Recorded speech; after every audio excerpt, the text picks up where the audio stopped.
Si vous aimeriez réaliser ces vêtements, donc pour la camisole, je vous suggère d'utiliser le patron de mantelet de la fleur de lys, de mettre 3 ou 4 épaisseurs de tissu que vous allez piquer et bien sûr ne pas mettre les manches. Pour ce qui est des corsets, je vous suggère aussi de prendre le patron de mantelet de la fleur de lys. Il faut simplement recouper les basques un peu plus courtes et en plus grand nombre pour faire celle du corset. Plusieurs épaisseurs de toile forte que vous piquez ensemble. On rajoute une baleine en avant. C'est sûr que ça demande un peu de travail pour que ça soit ajusté et que ça puisse bien soutenir votre buste, mais c'est faisable. Puis bien sûr aussi, on va ajouter un ajustement soit au devant ou au dos de la bretelle pour permettre là, vraiment un bon confort. Pour ce qui est des corps demi-baleine ou corps baleiné, je vous suggère les patrons ou le prêt-à-porter de Red Threaded. Donc ici, c'en est un. Moi, ce que j'ai fait, en fait, j'ai acheté le prêt-à-porter et je l'ai viré à l'envers. Donc, comme l'intérieur avait du surjet et des éléments modernes que j'aimais moins, j'ai mis le beau côté qui, eux, veulent que ça soit à l'extérieur. Je l'ai mis à l'intérieur et j'ai recouvert finalement l'intérieur du vêtement avec un beau tissu. Donc, il n'y a plus les fameux surjets et autres anachronismes que j'aimais pas.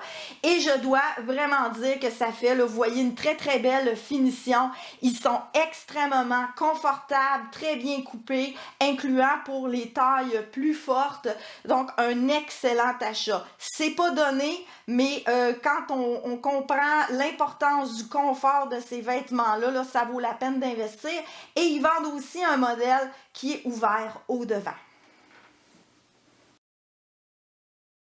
Il y a deux erreurs qui sont souvent faites, soit que les personnes vont porter le vêtement de soutien trop serré, alors là il va se déformer puis il va amener des inconforts à la taille ou à la poitrine, ou encore l'autre extrême, il va être porté beaucoup trop grand. Ce qui fait qu'encore là, on a un peu le même problème que quand on porte une paire de chaussures mal ajustée qui est trop grande, ben c'est pas plus confortable. Bien évidemment aussi, le niveau de balainage de votre vêtement doit être conséquent à ce que vous souhaitez faire avec. Par exemple, si quelqu'un souhaite porter une robe en soie très chic et avoir la taille vraiment bien découpée, porter des paniers très lourds et que la personne se fait un corset piqué, c'est inévitable, la silhouette sera pas là, le poids sur la taille risque d'être inconfortable, c'est vraiment pas le bon choix et trop le serrer va aussi rendre le port du vêtement très inconfortable parce que c'est pas fait pour ça, c'est souple ici au niveau de la taille à l'exclusion du devant. Donc, quand on veut vraiment porter beaucoup de jupons, beaucoup de vêtements lourds autour de la taille et qu'on veut s'affiner la taille un peu plus, il vaut mieux y aller avec un vêtement qui va être complètement balainé ou demi-balainé.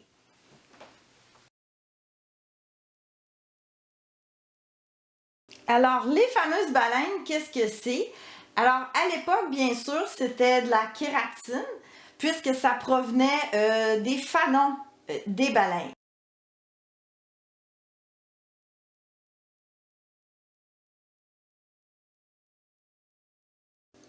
Aujourd'hui, bien sûr, avoir du fanon de baleine, c'est quasiment impossible, donc on doit y aller avec certains compromis. Le matériau qui ressemble le plus à ce qu'était la souplesse et la texture du fanon de baleine, c'est des baleines en plastique, comme ça, soit striées ou lisses, au choix. Sinon, on peut aussi utiliser des baleines en métal de diverses largeurs. On sait que les baleines de métal vont arriver seulement au 19e siècle, mais c'est quand même un compromis acceptable. Si on veut être vraiment historique, on peut aussi utiliser du jonc, plus difficile à trouver, mais quand même un peu plus fragile, mais c'est une bonne option. Et bien sûr, à éviter les fameuses baleines un petit peu articulées comme ça, qui vont arriver seulement au 20e siècle. Chose importante à considérer si vous vous faites une reproduction, je pense entre autres aux femmes qui ont peut-être un buste un peu plus fort, une taille un peu plus corpulente. Souvent, le réflexe, c'est d'aller prendre des grosses baleines très très larges, très très rigides. Certains vont même aller se mettre des pièces de bois. Alors, je ne vous le suggère pas. En fait, ce qui va faire que vous allez avoir un bon soutien, c'est la qualité du patron que vous allez utiliser et aussi l'endroit où vous allez mettre vos baleines. Donc, vraiment, aller mettre des baleines plus lourdes, plus larges, ça risque juste de faire un vêtement inconfortable qui n'aura pas non plus nécessairement là, la silhouette en cône voulue si la structure du vêtement en tant que tel que, comme je viens de vous le dire, le patron et l'endroit où sont les baleines ne sont pas corrects en fonction de votre silhouette. Pour la finition des coutures des différentes pièces, on peut soit décider de les faire retourner et quand on va recouvrir, ben, ça va être beau, il n'y a aucune valeur de couture qui sont apparentes. Mais moi, j'aime bien les laisser apparentes à l'intérieur et les finir au point de chausson parce que si jamais on a besoin d'agrandir ou de rapetisser le vêtement, ben, c'est vraiment très, très facile.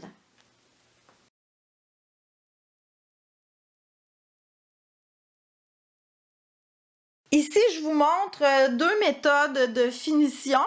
Donc, soit que le vêtement est fini au complet et qu'ensuite, on va vraiment recouvrir et coudre sur le vêtement le tissu choisi, si je l'ai fait à petits points de côté.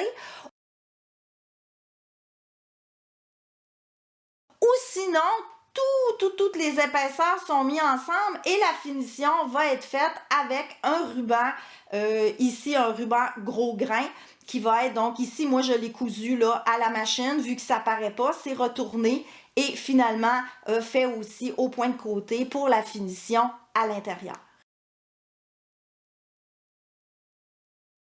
Ne pas utiliser de billets, même si ça peut donner l'impression que c'est une bonne idée, ça fait vraiment trop épais et le principe que c'est coupé justement sur le billet, c'était pas une technique qui semble utilisée pour ce genre de vêtements à l'époque. Pour les œillets, pas d'œillets de métal, ça va arriver vraiment là au courant de la première moitié du 19e siècle. Donc, c'est vraiment des œillets là, qui sont faits au gros fil.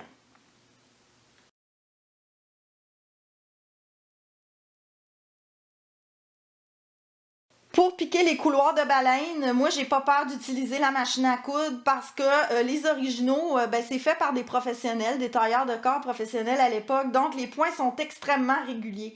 Fait que jusqu'à une certaine limite, mes points à moi qui sont pas aussi droits, je trouve que ça enlève même de l'authenticité, puis ça a l'air d'avoir été fait un peu trop brouche-brouche à mon goût. C'est pour ça que je suis à l'aise d'utiliser la machine à coudre.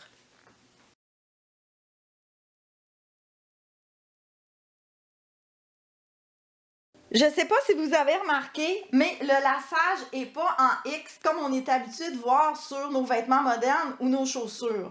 C'est un laçage qu'on va appeler en spirale ou en échelle. Donc, il y a toujours les deux œillets du bas et les deux œillets du haut qui sont égaux. Ensuite, les autres sont tous en quinconce afin que lorsque l'on lace, ça ne fasse pas de décalage comme ça. Donc, comme vous pouvez remarquer, le ruban fait toujours dedans-dehors comme ça, en spirale. Quand on arrive en haut pour le fermer, je vous suggère de repasser une autre fois. Vous pouvez faire un autre tour aussi si vous voulez. Voici comment faire votre nœud et votre boucle avec un seul cordon. Alors, on va le doubler en le passant en dessous comme ça pour créer les deux côtés. On va faire un nœud, une boucle et ensuite, si le ruban est un peu trop volumineux comme c'est le cas ici, on va pouvoir au besoin l'insérer et bien le placer là, dans le vêtement pour qu'il soit moins visible. Normalement, que votre laçage soit au dos ou au devant, il doit toujours rester un espace entre les deux côtés qui peut varier entre 1 à 2 pouces et demi environ.